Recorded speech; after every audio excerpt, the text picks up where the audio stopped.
ব্যাপক হারে বন ধ্বংসের করুণ পরিণতি। ঘুমন্ত অবস্থায় বুনো হাতির আক্রমণে মৃত্যু মা ছেলের। ঘটনাকে কেন্দ্র করে তিনসুকিয়ার পেঙ্গেরিতে চাঞ্চল্য। পেঙ্গেরির ব্রহ্মজান চা বাগানের ৪ নম্বর লাইনে ঘটে এই ভয়ঙ্কর ঘটনা। শনিবার রাতে জঙ্গল থেকে বেরিয়ে আসা বুনো হাতির পাল আক্রমণ চালায় এই বাসগৃহে। রাতে বিছানায় ঘুমন্ত অবস্থায় বুনো হাতির পাল পায়ে পিষে ফেলে ৮০ বছরের অনিতা রাবতিয়া, ৪৮ বছরের বুধন রাবতিয়াকে। নিহতরা মা এবং ছেলে। রাতে পেঙ্গারি পুলিশ মৃতদেহ দুটি উদ্ধার করে ময়নাতদন্তের জন্য পাঠায়। কি হয়েছিল সেই সময় ঘটনার বিবরণ শুনুন বুধন রাবতিয়ার ছেলে এবং প্রতিবেশীদের মুখে। ৰাতি আহিলে ঘৰটো ডাইৰেক্ট মানে ভাঙিলে, ভাঙি কিনি ইহঁতক ডাইৰেক্ট মাৰিলে আৰু লাছে দেখি পালো আমি যোৱা হ'ল।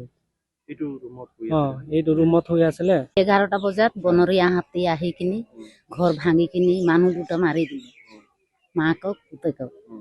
এইটোতো আমাক কিবা একটা ন্যায় লাগে। আমি ইমানটোৱে জনাইছো সুৰেন ফুকন ডাঙৰীয়াক যে আমাৰ কিবা একটা ব্যৱস্থা কৰি দিয়ক।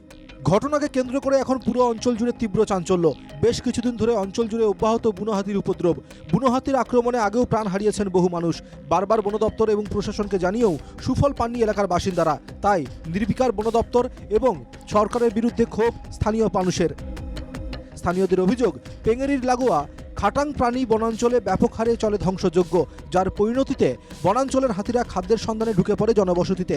দিহিং পাটকাই জাতীয় উদ্যানে লাগোয়া বনাঞ্চলে দিনরাত বন দপ্তরের চোখের সামনেই বন ধ্বংস প্রক্রিয়ার অভিযোগ স্থানীয় মানুষের। আপোনালোকে মন কৰিছে যে যিখন আমাৰ খাটাংপানী বনাঞ্চল আছে, এই খাটাংপানী বনাঞ্চলখন অবৈধভাৱে বন ধ্বংস কৰি আজি তহিলং কৰিছে, যাৰ ফলত আজি বনাঞ্চলসমূহত বনৰীয়া জীৱ জন্তু থাকিব পৰা নাই। খাদ্য সন্ধানত বাহিৰলৈ আহিবলগীয়া আছে। আজি ব্ৰহ্মজান চাহ বাগিচাত অকল হাতীয়ে নহয়, বাঘ ওলাই, ইয়াতে বাঘৰ উৎপাতো হয়। গতিকে কালি যে এই খাদ্য সন্ধানত আহি হাতীয়ে মানুহ হত্যা কৰিছে, মানুহ নিধন কৰিছে, তাৰ বাবে কিন্তু জগৰীয়া বন বিভাগ।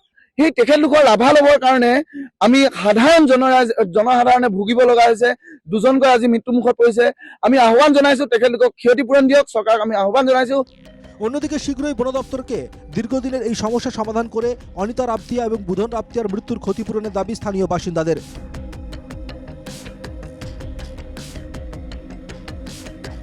ডুমডুমা থেকে ভাস্কর দাহালের রিপোর্ট, NKTV বাংলা।